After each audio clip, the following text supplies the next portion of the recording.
long-haired weirdos, short-haired weirdos, vandals, hooligans. The government, hug the government, love the government, hug the government, love the government, hug the government. Welcome to The Politics Guys, a place for bipartisan, rational, and civil debate on American politics and policy. I'm Michael Baranowski, a professor of political science at Northern Kentucky University. My guest today is Max Borders, the founder and executive director of Social Evolution, a nonprofit organization dedicated to liberating humanity through innovation. Max is also the co-founder of the Future Frontiers Conference and Festival. He's the author of a number of books, including The Decentralist, The Social Singularity, After Collapse, and his most recent book, Underthrow, How Jefferson's Dangerous Idea Will Spark a New Revolution, which we'll be talking about today. Max Borders, welcome to the show. Thanks for having me. Let's start with, the very beginning, and that, of course, is the title of your book, Underthrow. What is it? Sure. Well, if you think about the French Revolution, for example, that was overthrow. Whereas if you think about Gandhi ending the British Raj, that's underthrow. So underthrow is more like the sum of peaceful human choices against unjust authority. And today, I think underthrow can be carried out, in part at least, through technological means. But we can talk about that more in a minute. Okay. And so it's revolutionary, but not in the, I think the problem, right, with the word revolution is people oftentimes have a connotation of violence and that sort of thing. And it seems to me like underthrow is a way of getting at that with taking away that negative connotation. That's right. That's absolutely right. I am not a pacifist, but certainly I think that nonviolence is the best and most durable approach often, and certainly one that allows people to engage peacefully in social change. And that's, no matter where you sit on the ideological spectrum, that's important, at least in my mind. Yeah, I'd like to think, at least that most listeners probably agree that blood in the streets is nothing that we necessarily want. So that's a good place to start, I think. How does Thomas Jefferson fit into all of this? Well, Jefferson had this great idea, and we've probably all heard it before, but maybe forgotten it. And he wrote it in the Declaration of Independence. And he says, governments are instituted among men, deriving their just powers from the consent of the governed. That whenever any form of government becomes destructive of these ends, it is the right of the people to alter or abolish it and to institute new government. So this is Jefferson's dangerous idea, which in many respects we have lost, or at least we don't incorporate it into foundational law. And I just kind of don't accept that majoritarian rule is consent. That's an interesting idea, I think, because it reminds me of this concept. You talk about this later on in the book called, I believe it's Irish democracy, right? I mean, we certainly have an active political sphere, but it certainly also seems like there are an awful lot of people who are more, not so much consenting, but sort of disgruntledly resigned, I guess, if you will, to what we have going on. That's right. That's right. I think there's a species of activism that is just digging in your heels and digging in one's heels, even if that's sort of the last available tool to resist, let's say, some sort of authoritarian power, no matter where it comes from. People will do that. And the Irish democracy term, I guess, comes from the way the Irish dealt with the imperial rule of Britain back in the past. But the overall concept is just we're going to dig in our heels and we're going to sort of refuse to comply quietly and en masse. Now, the structure of your book is essentially, you have three sections, and I love alliteration, so I love the section titles: absurdities, alternatives, and actions. And let's start with the absurdities. And when looking through that section, I thought it was really interesting what you said about, or your theories about what you call the church of state. And can you talk a little bit about that concept? Yeah, I mean, I just want to put out there that I'm an unbeliever. Okay, so I'm not a religious person, really, and I won't even say that I'm spiritual. I guess you could say that, but but I think that can be a silly cliche. But as an but as an unbeliever, I still think that there are three big holes left behind as people have sort of abandoned their faith traditions. And those big three are moral practice, with emphasis on practice, community, and mutual aid. So I think too many people on both the left and right have adopted a replacement religion of sorts, which is the church of politics or the church of state. Either way, I find both formulations work, each emphasizing certain things. But briefly, the church of state obliges people sort of to outsource their responsibilities or their sacred values to people in distant capitals. And so this form of worship, at least by my lights, helps, it certainly, I think objectively, it helps centralize power and concentrates authority that really ought to be local. And in this church of state, you expand on the concept and talk about articles of faith that sort of the practitioners or congregants, what have you, adhere to. And I was hoping you could talk about those as well, as well as how these articles of faith interact or intersect, I guess, with what you call the big three problems that we face. Yeah. And let me see if I can pull this from sort of the recesses of my memory, but because it makes an interesting matrix the way the way I've crossed these. Interesting to some, hopefully. But let's talk about those articles of faith for the Church of State. The first, more or less, is the idea that prosperity is somehow immoral, which is to say that material abundance. People are very suspicious that this is somehow the product of sin, right? Or product of some sort of moral turpitude. The second is that our society should be designed. And that means that some sort of elite should administratively order society, if that makes sense. And we might call that technocracy or the managerial state.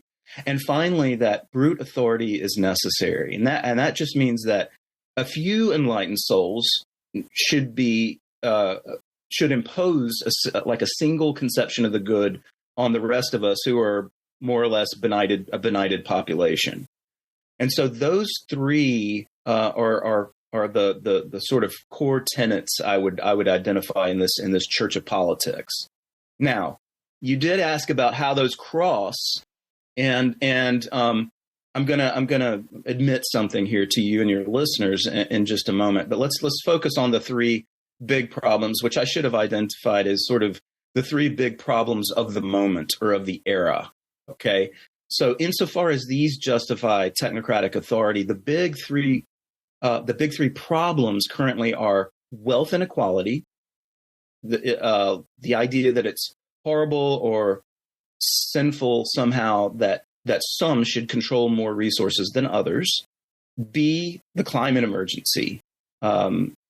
Entrepreneurship and energy consumption cause runaway warming or planetary emergency of some sort. Okay, we're all familiar with this.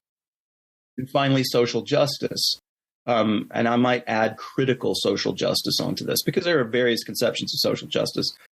But the most, the one I'm concerned with is probably more accurately called critical social justice. And that's the idea that there is this kind of cosmic scoreboard of identity groups, which mean some groups are oppressors while others are oppressed. And this is sort of by default or sort of by historical determinism. And the only way to rectify that injustice is through certain means that one might worry are illiberal means. So when you cross these articles of faith with the big three problems, you get this kind of matrix, okay? And I try to actually present the matrix in the book, but it gives you this matrix of justifications for the rise of authoritarianism, or at least mild authoritarianism. Certainly not, Hitler or Italian fascism, but it is a form of mild authoritarianism, and it's certainly growing. And of course, this managerial state concept.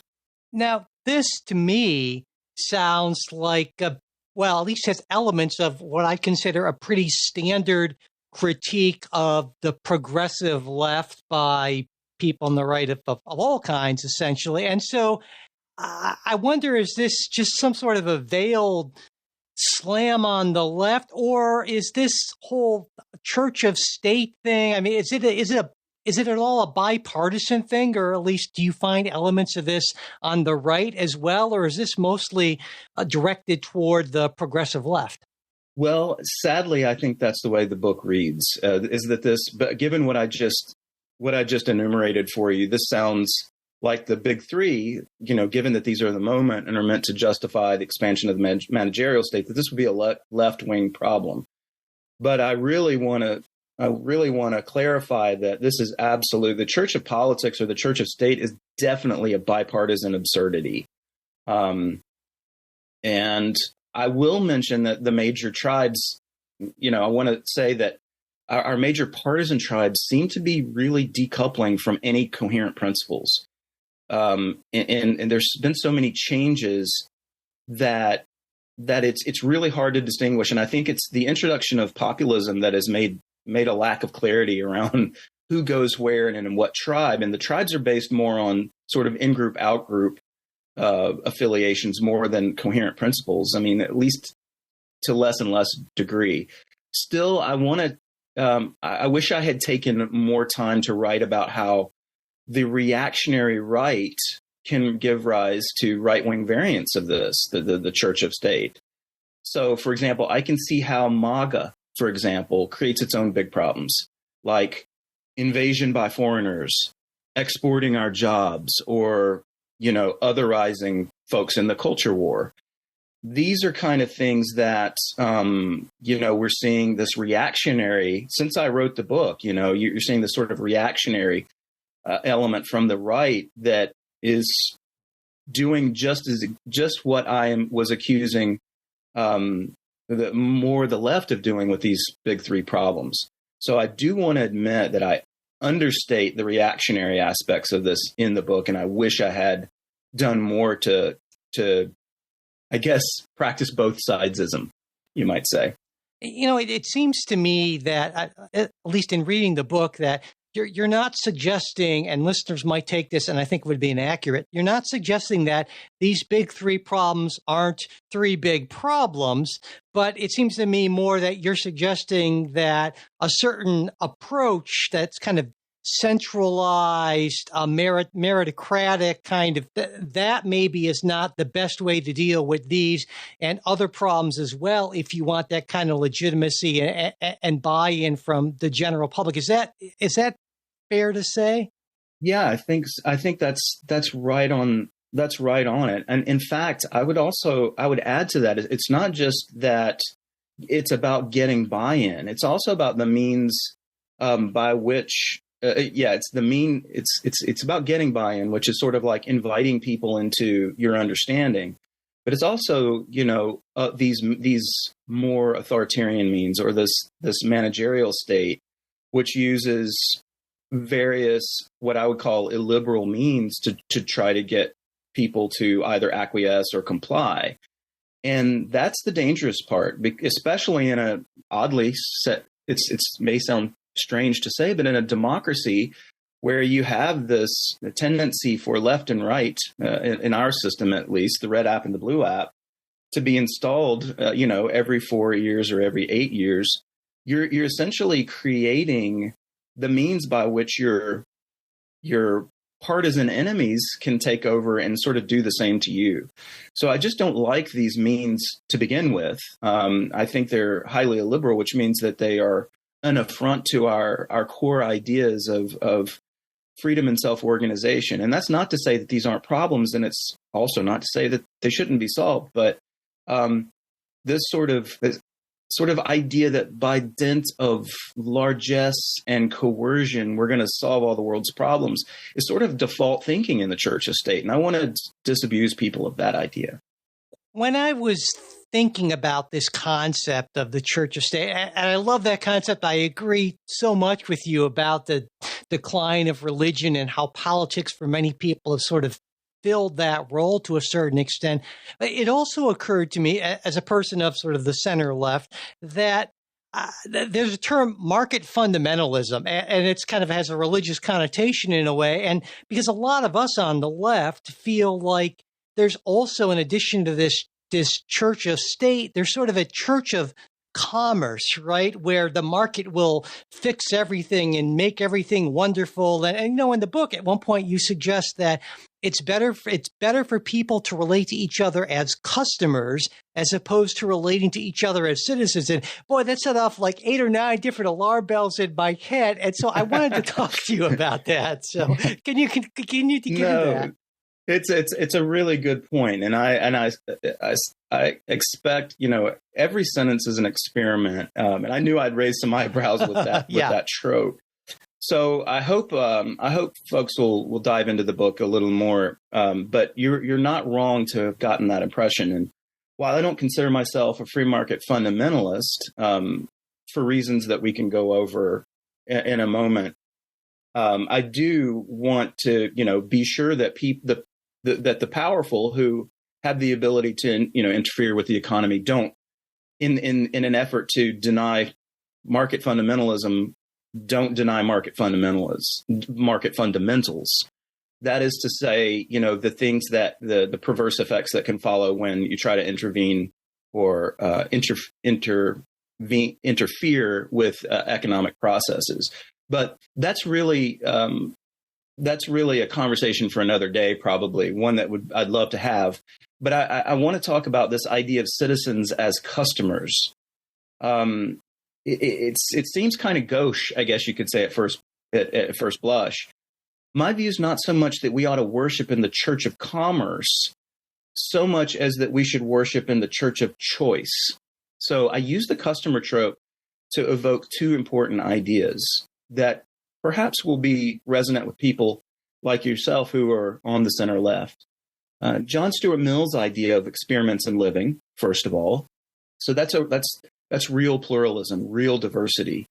The idea that each of us has different conceptions of the good life, and we want to try out different ways of living with each other. Now, that's not going to be some universal doctrine.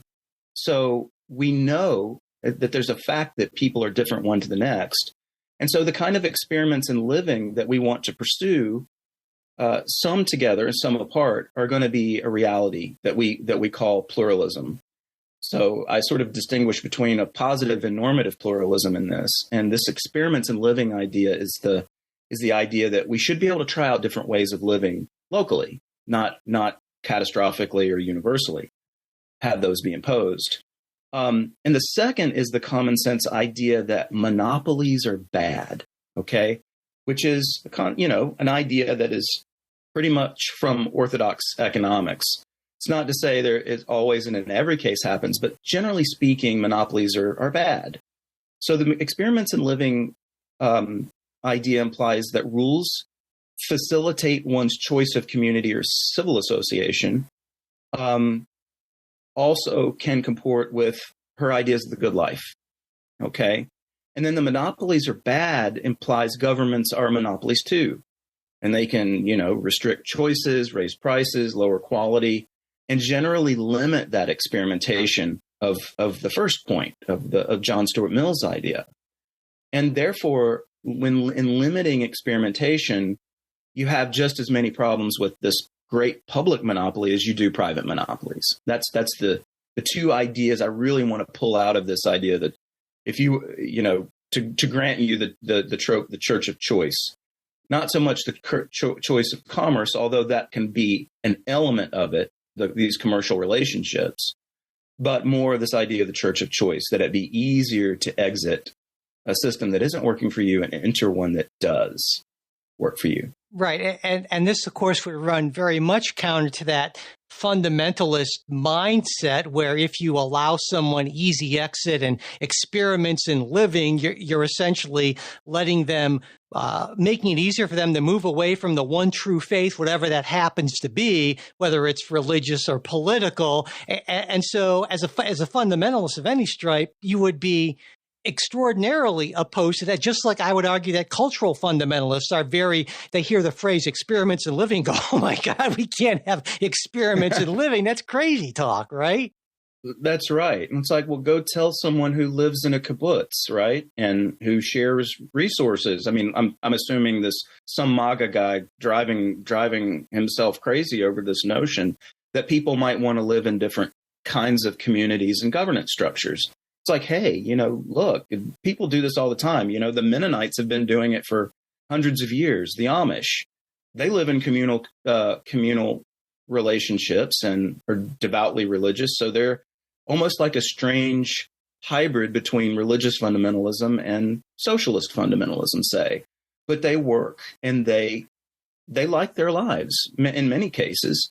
Some Amish leave their state of affairs, but in great measure they've been able to persist for hundreds of years, and I don't see them going away anytime soon. So it's whatever you can imagine as an experiment in living. It's really about offering people more of the latitude to try those experiments out, and that's how we're going to avoid partisan warfare with each other or ideological warfare of some stripe.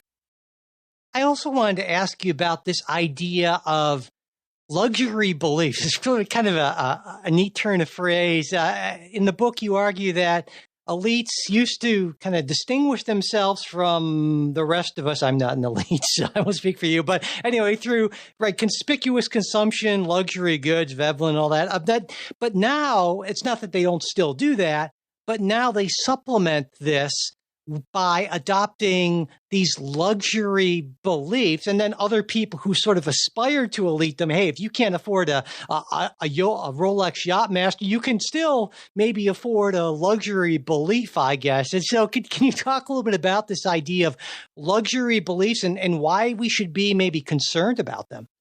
Sure. And I want to credit this fellow, the social psychologist, Rob Henderson, who presented this idea. And I think it's an outgrowth in many respects of what is it called? Rational irrationality. But I can get back to that in a moment. But Rob Henderson gave us this idea of luxury beliefs. And these are sort of like, these are opinions that people can hold and do hold. And they tend to be unreflective opinions. Okay. And they confer status on the rich and educated if you hold these beliefs, because you might have heard the term virtue signaling, which is now become something like disparaging to say about someone. Oh, they're signaling their virtue, but it is a form of virtue signaling. It's especially among the rich and educated who imagine that they can comply with whatever policy or proposal or bumper sticker notion that they put out there to signal their rectitude or their virtue, but it's actually quite difficult for implications for the poorest among us. Okay, so it's thinking about ideas that you want to believe in without thinking about how those measures can harm the least fortunate among us. So let me give you some examples. Think about NIMBYs. Okay. Like sort of rich, well-educated people in San Francisco, who are pushing back against construction of new housing that would alter the character of our fair city, say. Okay, now if you don't build in an expensive place like San Francisco, which if I'm not mistaken is bounded on three sides by water, you're going to make it really difficult for poor and even middle class to live in that city. So that's a long-standing example, I think, of a luxury good. Is sort of like, yeah, to hell with the poor people.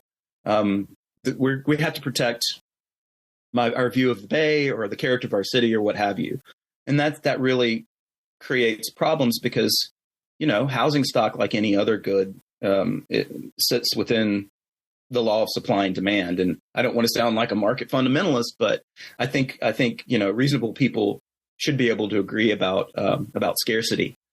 Another might be, there were some climate activists the other day, young people who I want to say I heard on the radio, they glued their feet to the floor and screamed that they wanted to end fossil fuels now. Okay.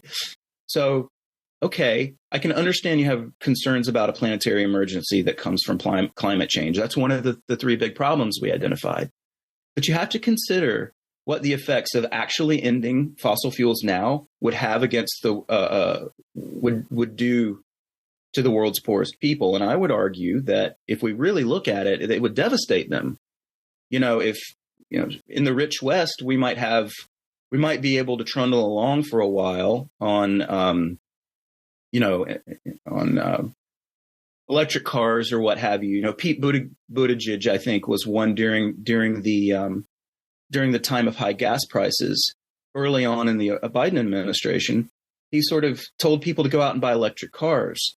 Well, the cheapest electric car is $30,000. It's not affordable for most poor people.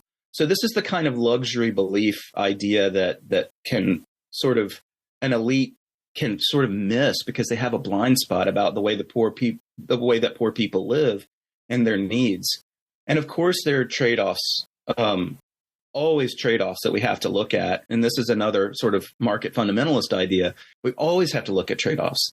Life is about trade-offs, and we always have to look at them squarely before we make a claim like in fossil fuels now. It's like if we want to think about a meaningful transition away from fossil fuels that allows poor people to eventually transition without making them worse off, that's a conversation worth having. But just a bumper sticker to end fossil fuels now is not a great idea. So there's a couple of left-wing examples, but let me give you some right-wing ones too, so we don't seem like I'm picking a team, because I really don't want to. I mean, the whole idea of this is that we have these experiments in living, and they might be right-wing or left-wing variants. But a right-wing version might be something like, prison is the answer to every social problem, right? We just need to throw them in jail. Okay, that's kind of a right-wing knee-jerk response sometimes. And whether it's, drug policy or a failure to pay a traffic ticket, that's not a very helpful solution, is to threaten people with prison for everything. So neither is, for that matter, thinking of like in fossil fuels now, severe tariffs or trade restrictions against China right now, okay, might have a perverse effect on poor people in both countries. The Chinese are people too, and the Chinese poor are dependent in some sense on exports. That is, export-led growth is Chinese policy, and we import their cheaper goods because they have cheaper labor. That is certainly the case. But our poor, at least in the immediate term, benefit from being able to access those cheaper goods. Now, that's not to say that there might not be some policy that would implement trade restrictions in the long term, because there are concerns about China using our trade imbalance to grow their military might and become a more imperial power in the East. But we have to think about the trade-offs again. And so the general idea is people who hold luxury beliefs just don't think about trade-offs, especially those that are going to affect the poor in negative ways. So it's essentially, we're talking about unreflective bumper sticker philosophy on both sides, or any side, really. Sometimes, but it's really one, and I dare I say, the belief you'd hold from a position of privilege, where you might be able to eat the compliance costs, but a poor person wouldn't. Now, I think a lot of people just feel like, well, we've got the system we have, and so we have the screaming fundamentalists of the right and the screaming fundamentalists of the left, battling it out with their luxury beliefs and their unwillingness to really talk to each other. Just we will get into power and ram our agenda down your throats, and we'll do the same thing when we get into power, and that's just kind of how it works, it seems like, to a lot of folks. And but you obviously don't believe this is the way things have to be.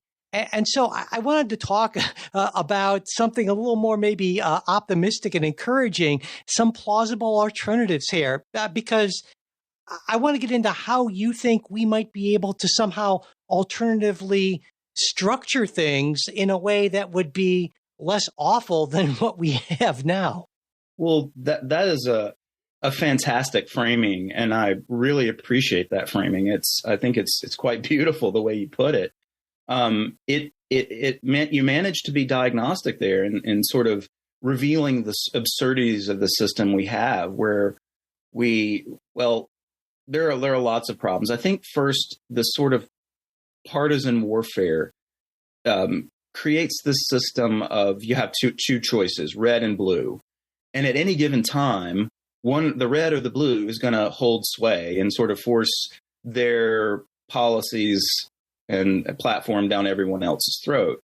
And for 4 years until the next election cycle, we just kind of we of some other camp just have to tolerate it. And that's assuming that you accept this dichotomy of red and blue. So I think if we look carefully at the way our system is currently constituted, we'll discover all sorts of absurdities like this. I like to say we cry our teardrop in the ocean every 2 years or 4 years, and we expect the tide to turn. Partisan politics sort of engenders this either or thinking too, and that really stifles the kind of reform that I'm talking about when I refer to metapolitics. So metapolitics, if you'll forgive the term, requires that we evaluate status quo dynamics and imagine how society might be reconfigured to help people realize a polycentric order. Okay. And so that experiments in living idea that I was sort of alluding to earlier is the fancy term is polycentric order. So that is one instantiates then more yes and thinking.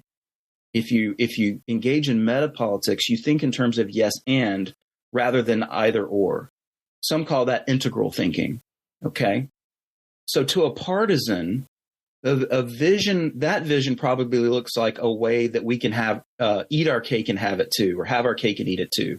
Instead, I want to say it's more a vision of how we apply rules that facilitate civil self-organization.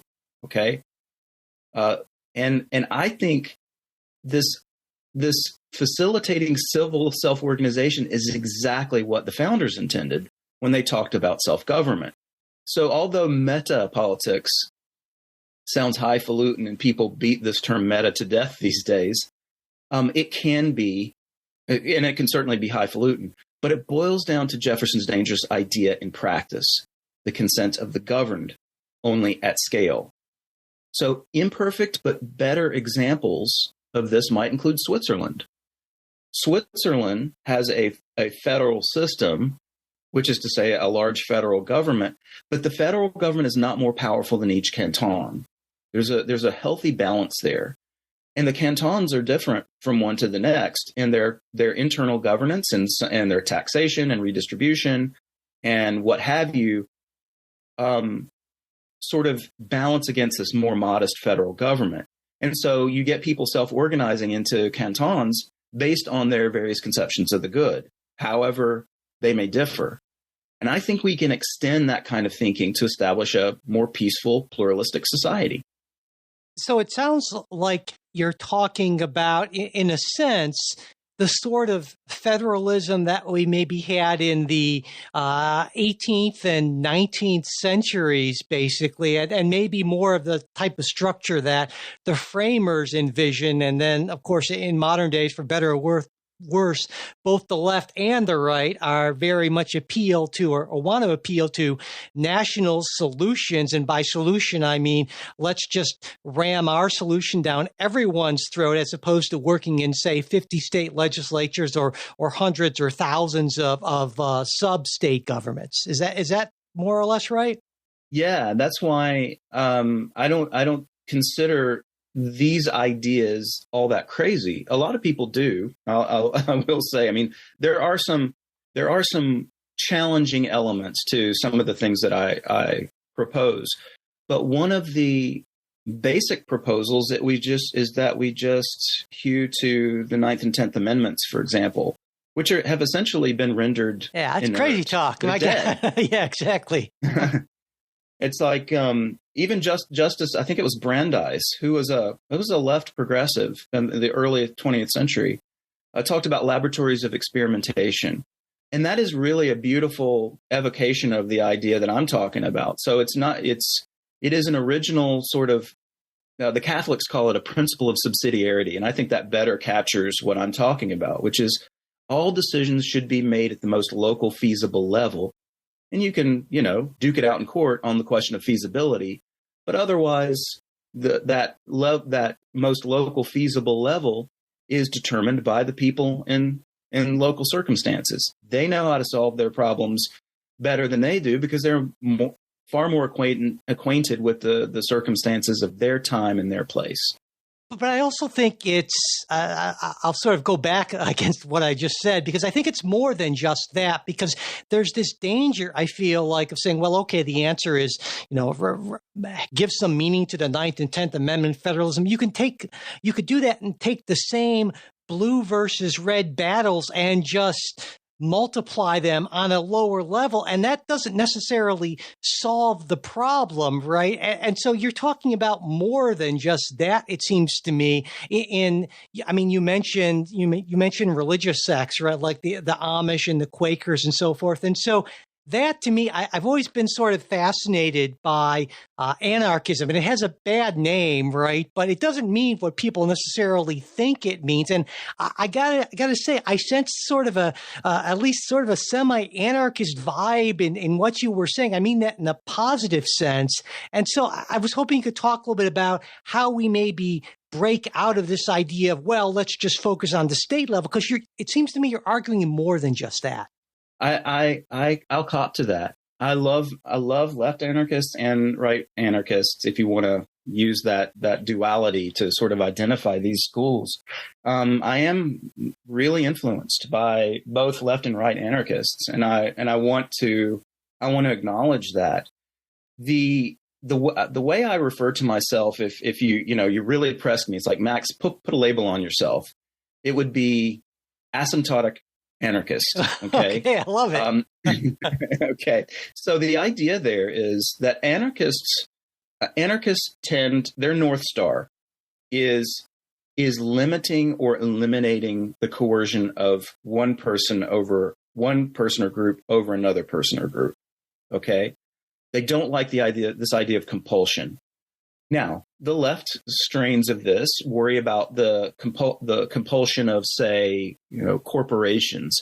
As corporations, those who hold capital tend to accrete power and subordinate people into these hierarchies that are not always great for the little guy, right?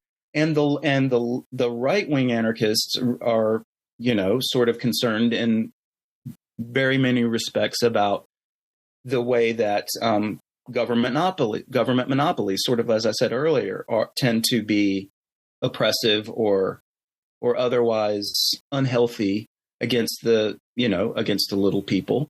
Where I say little people are just people who lack that power. So I want to think about it in how you eliminate all of this compulsion in society, because it has all of these perverse unintended consequences. But moreover, real people have to live in these regimes. So my question is always, and this is the asymptotic part. An asymptote is a mathematical, and by the way, I'm not a mathematician, but an asymptote is this idea that a curve approaches an axis or a line and never actually gets there. It always gets closer and closer.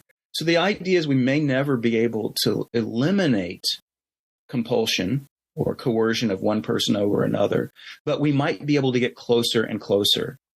And we can do that in more left-wing ways, because left-wing people tend to value being compassionate. We can engage more in mutual aid arrangements. And on the right, we can engage in more entrepreneurial ventures. And both of these things are interesting ways forward towards this anarchy, as you might put it, but as an asymptote. Maybe we'll never get there. And where we land as a pragmatic middle ground is what I call panarchy, or what I don't call panarchy. I call it panarchy, but the guy who came up with the ideas is a Belgian liberal named Dupuit. Dupuit thought that we could essentially opt into these civil associations rather than vote for parties who are going to prevail and then impose their conception of the good onto everybody else for 4 years. They imagined that people would join these civil associations. And, the Ninth and 10th Amendment is a way to give us some variety, for example, for these civil associations, but they're not very good. They're not very granular. So I just want to extend that logic further to at least a subsidiarity rule, if not outright panarchy. Panarchy being a way where you might want to restrict certain things about people or have a big redistribution plan as part of your group, but that you don't impose that on, 330 million other people. I want to talk a little bit about some plausible critiques of this. I think for most people, I'm sure for most listeners, that the idea of choice and limiting oppression, and those are good things. They sound very positive. But then I think in terms of, well, if those same people ask, well, do you think that your kids, if you're a parent, you should let them have free choice and not oppress them? I'll say, well, no, they would do all kinds of crazy things, whatever, run with scissors, I don't know, drink, smoke, do crazy stuff. If we don't want that. And I think that maybe gets to a problem that I sometimes have both with libertarians and anarchists, both of whom I love. I can't say I have a lot of anarchist friends, but I have some libertarian friends. And it seems to me there's this assumption, because most people I think who are drawn to these ideas tend to be very intelligent, rational, oftentimes privileged folks. And there's almost this assumption that, well, if we allow people to make choices, they will over time largely make good choices and everything will work out for the best. But there's this other kind of more traditionalist conservative line of thinking that says, my God, no, that's horrible. If you do this, people are going to just wander around lost and clueless and do all kinds of awful things, which is why these people need guidance, at least most people. And so I guess my question here, there is a question here, is it gets down to human nature, I think, a view of human rationality, if you will. And so I wonder how you square this idea with maybe a somewhat less charitable view, if you will, of human rationality that someone like, I don't know, maybe I might have. Sure, I think that's a extremely well put, and you're not wrong. You're absolutely. In fact, I dare say I agree with you to a degree anyway. So, well, first let's talk about the sort of libertarian idea. I mean, there's no doubt I've been branded with the scarlet L before, and to some degree I've probably earned it, but I don't consider myself an orthodox libertarian. So I just want to get that out of the way. Sometimes that doctrine can include these rigid ideological checkboxes and that narrow view of human nature that you're unpacking. I certainly don't think we are, for example, these Benthamite rationality bots who run around maximizing utility or something like that, right? Or that people are always good at making decisions for themselves. I think we're both cognitively stratified in society, and this means that certain people are better at making good decisions for themselves than others. Now, whether and to what extent that justifies pluralism, that's where I pull back. So, I mean, we just talked about luxury beliefs, right? And it's really elites who hold these luxury beliefs, even if they're, as you would put it, maybe irrational. I think most people, no matter how smart or rich or what high office they have, are plagued by rational irrationality, rational ignorance, or just straight up magical thinking. So I guess where I come down on these matters is I don't think there's a special ruling class capable of making rational decisions on everyone else's behalf either. The world is just too warty and complex for that. And so is human nature. Human beings, from the simplest laborers to the educated elites, carry evolutionary baggage. We're all just cave people with computers. And smart people are just better at rationalizing their feelings and their grunts. But this really isn't a libertarian problem. It's a human problem. So, if I'm talking to someone on the center left, such as yourself, and, they say, we've got to help people. And it's like, okay, do you really believe that by dispersing largesse as if by algorithm on people from afar, that's not going to have unintended consequences that are negative? And then I invite them into sort of and here it is again, the left anarchist perspective of mutual aid, where if we are going to actually help people make better decisions, that something like assistance should at least be at the level of community, so that we can look people in the eye. Maybe the best thing for someone is not more resources. Maybe it's better advice, or put down the bottle, or put down the crack pipe. Whatever the social problem is, let's help them by getting them into drug recovery. Let's help them but these are things that are highly localized ways of addressing problems, and really are about the invisible threads that tie us together as communities. That's impossible from this sort of great top down of Washington, D.C. So that's kind of why I'm skeptical of central authorities, because I think of all people are ignorant and irrational. There are just no angelic beings to whom we can outsource our cares. I'll say something slightly embarrassing. My redneck father used to say, "Son, sometimes you just gotta have to shit and fall back in it," and that's how you learn. That's how you learn. And there's wisdom in that.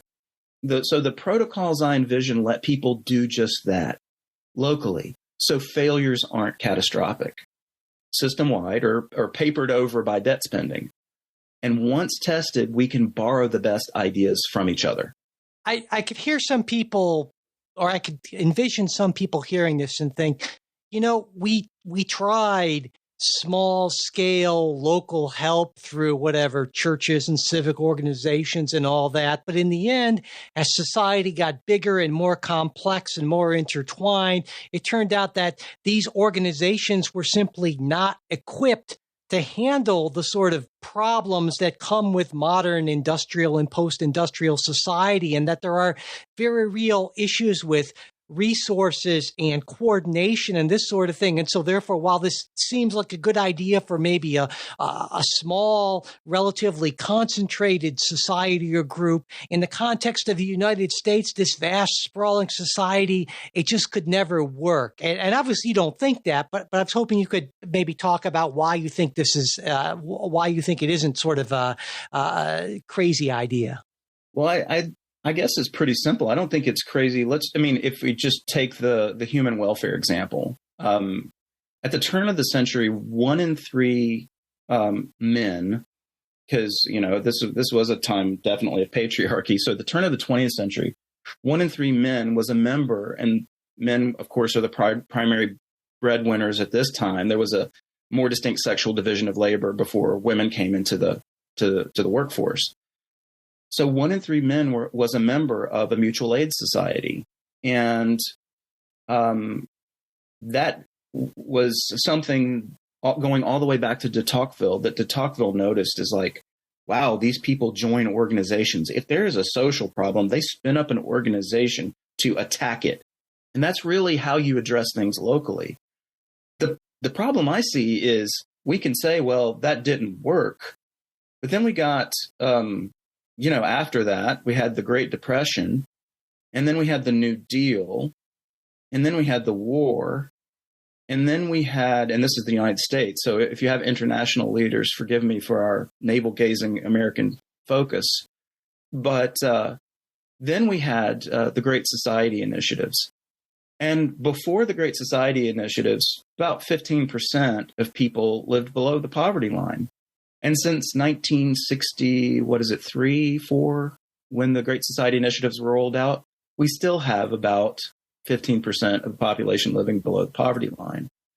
Now, we can argue that the poverty measures have been changed and this and that, But at the end of the day, it doesn't seem like this system is working either. And all I'm proposing, and I don't think it's that crazy to say, is let's try different things to address poverty. And in a digital age, with a lot more resources that we had in the past, maybe, a condition of more localized welfare state creation. We can imagine 2 million people coming together out of 330 million people. We can imagine 2 million of them coming together to redistribute 50% of everyone redistributes 50% of their wealth. Well, let's try that. That kind of resembles a welfare state the size of Iceland. I think they're about 2 million people. They might even be less, but it's not a crazy thing to think that these different approaches, some of them might be little welfare states. Some of them might be mutual aid associations. Some of them might be sort of charity on steroids now that we are much richer than we were those many years ago. I believe this is not just a renaissance in mutual aid, charity, and localism, but this can be a renaissance driven by more and better technological means, and simply living in a wealthier society. It seems to me that there are at least two objections or two issues I can think of, two roadblocks, if you will, which means there are probably at least half a dozen. But the two things that jump to mind are, number one, this assumption that most people have that, well, the government will take care of it, or this is the way to deal with these things. And of course, I mean, that's got to be part of the reason why you wrote this book, to let people in on the idea that, hey, it doesn't have to be that way. And that's great. But the second issue, and this is maybe even a bigger problem, is the state, however you want to define it, is always jealous of its power, right, and its prerogatives. And so if you try to divest the state of some of this power and resources, because running these parallel systems wouldn't make sense, and we probably wouldn't have the resources to do that, then there's going to be a lot of resistance for people in the state, these people in positions of power. And so how do you see us maybe at least trying to work through that roadblock, if you see it as a roadblock, which I'm guessing you probably would? Oh, absolutely. No, it's a huge problem for me. It's a huge problem for anyone with big ideas, including the founders, of course, because there was this guy, King George III, sitting over there making fun of all these Whiggish notions until, basically the colonists were separatists, and violence followed. So to be honest, it's pretty overwhelming because, if you want to think of it as an analogy, the Leviathan power is on our shores. So, that's overwhelming in and of itself. The other piece of it is I resist big rationalistic schemes. So, the idea that there might be some roadmap to the situation that I'm espousing, that somehow is going to be gotten through political means, I'm not so sure. So sometimes I sit with a bit of nihilism about all this stuff. Yeah. Like, all I can do is wait for this empire to fall and hope someone reads my books. And with debt at 130% of GDP, it might just happen. But I know the world has been shaped from time to time by pamphleteers like Tom Paine, Karl Marx. So the first thing I try to do is sketch the vision. But then I try to inspire subversive innovation. And this really goes to your question. So here's a couple of examples. First, an intrepid founder named Travis Kalanick challenged the taxi medallion cartels. He did that by puncturing taboos around hitchhiking. And of course, we know Uber was born. That is a form of subversive innovation. You operate in a legal gray area to create something new and then invite massive constituencies to come on board. And Kalanick certainly did that with Uber. In another case, a person or group of cypherpunks got fed up with this corruptive regime of central banking. It creates this Cantillon club of unlimited debt spending and bailouts. And these usually all go to the rich, the financial sector. So they create this crazy state of affairs, this great pyramid scheme. And, when things go bad, they get bailouts, from the taxpayers. So this guy named Satoshi Nakamoto, which is just a pseudonym, presented a vision of a digital peer-to-peer money with no boss and no single point of failure. And Bitcoin was born. So these are examples of how subversive innovation. But this isn't like a prescription or a plan or a blueprint. It's an ethos. So whatever system the powerful want for us, subversive innovators just go out there and do their things.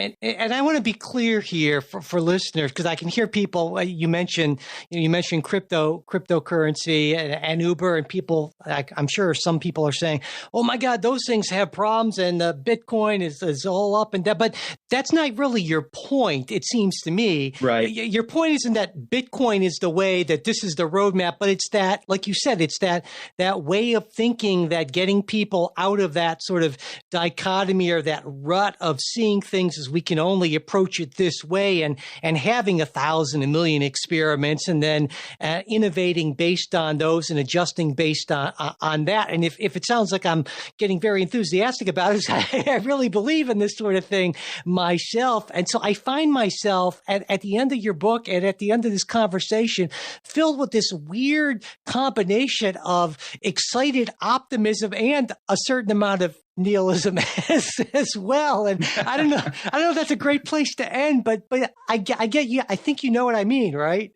Yeah. I mean, look, I'm an idealist and to some degree an ideologue, and I admit that.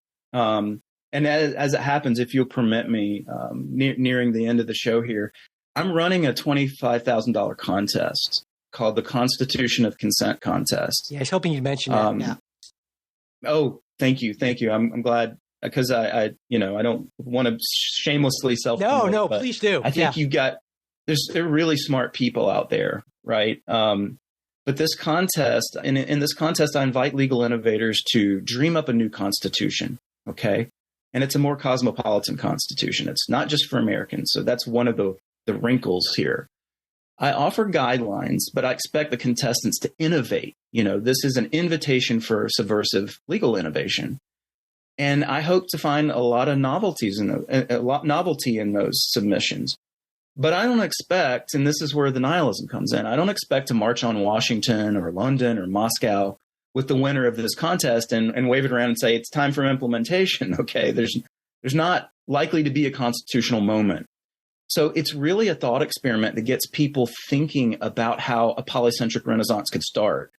And I really want to challenge the idea that law has to be the product of territorial conquest or accident of birth. I want to open people's minds to the idea of open source law. And that's what this Constitution of Consent contest is designed to do. Now, it may sound doubly crazy coming from a guy who just moved to South Carolina, who's from North Carolina and talks like this, and sound like he's basically pitching secessionism. But I kind of am. Like, I do think that, and happily, this is also in the UN Charter, the right of self-determination. It's just a much prettier way of putting it. I believe in a right of self-determination for peoples around the world. And I base that not just in pragmatic grounds, but moral grounds. So I'm trying to get people to think about this new constitution and hopefully win a whole bunch of money by thinking about this and getting others to think about it, because it's potentially important and indeed liberating. And it allows us, instead of fighting over what systems to shove down each other's throats, will allow people to live next door to each other as neighbors in peace. At least that's my hope.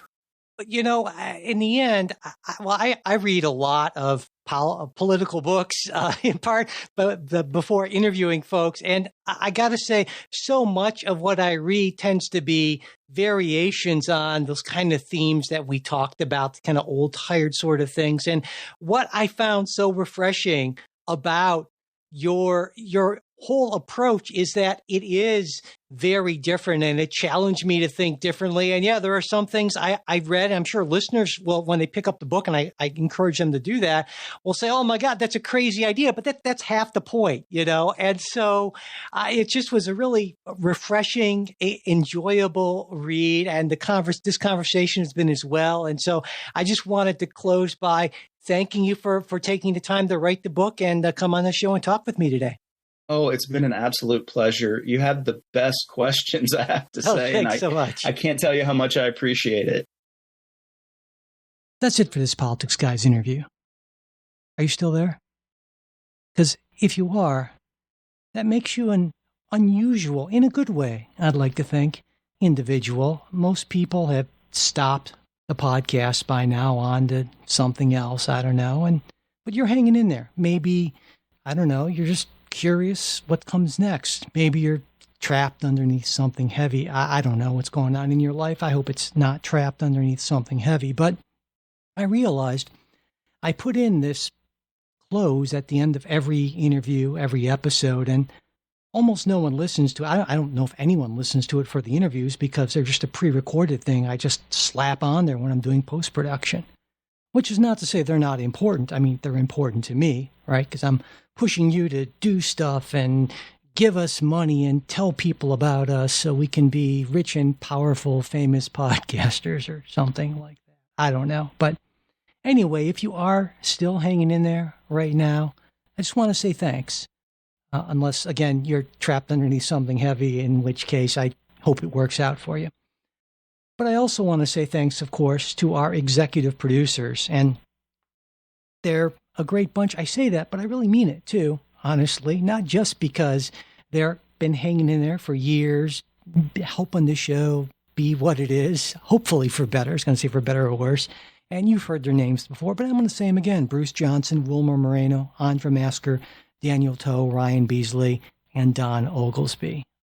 Thank you all. If you guys are listening, I really appreciate that. And, you know, here I am. It's September 20th as I'm recording this, and maybe I'm just going to talk for a while because no one's listening, right? Right? Are you there, God? It's me, Michael. I don't know. Anyway, so yeah, I got a lot on my mind. A lot's going on. I pulled a hamstring. I don't know, hamstring tendinopathy. Never base your exercise routine on various YouTube videos. That's free advice from someone who should know better. I've known some pretty stupid PhDs in my time, and on some subjects, I'm one of them. Anyway, I got that going on, and one of our dogs, Gus, has got this recurrent itchiness. We think it's seasonal allergies. We dose him up with Benadryl, and he's just kind of dopey and allergy eyes. And we've given him baths, and my wife and I've helped basically, her, but in all kinds of stuff, special dog shampoo and conditioner, and we did an actual. She ground up oatmeal and we put them in my tub, and that seemed to help a little bit. At least we're hoping that it did. But there's that itchy Gus, and as some of you may know, we're getting ready to move to France. At least we think we're going to. Most of the major details seem to be settled on, but of course, there's tons of paperwork, bureaucracy, all that kind of stuff, and it's honestly pretty overwhelming. I'm in my last semester at NKU, and between that and keeping up the podcast, I've scheduled a ton of interviews. I always do that. They tend to hit a lot when book season comes out in the fall, or serious book season comes out in the fall, and then I find myself utterly swamped, and I just hear people with kids saying, "God, you don't know what swamped is, Mike," and you're probably right, I don't. But in any case, it's all relative, right? What your expectations are compared to what your reality is, the distance between them, that's your degree of suffering. That's kind of some sort of a Buddhist concept, I think, that I completely just destroyed there in my strange translation. Anyway, I'm going to shut up now, but if you have been listening to this, I don't know. At this point, right, you have to have been trapped under something heavy. But if you want to just send a thought back to me about, dog itching remedies or moving internationally or really anything, you can always just reach out, Mike@politicsguys.com. That's the best way to get me probably. Or if you're not on the Discord, hey, why aren't you on the Discord? There's all kinds of good stuff going on there. You can do that if you're a supporter. And if you're listening to this, you probably are a supporter at this point, or you're a super dedicated hate listener. I don't know. But if you're not a supporter, yes, think about becoming one. We are a small, very clearly off-the-cuff, amateurish sort of podcast. We aspire to great degrees of professionalism. We do what we can, but it's hard to do when we all have day jobs and a limited budget. And I am not kidding when I say that there is no way we would have been doing this since 2016. 2016? I think 2016. It's been a long time. If listeners hadn't stepped up and given us the vast majority of the support we need to keep on going. So if you're one of those people, thank you. Thank you so very much. And if you're not, and if you do have the means to help us out, even a little bit, every little bit really does help at where we're at. So check that out. I always put the support, various 38 ways you can support us in the show notes. It really does help.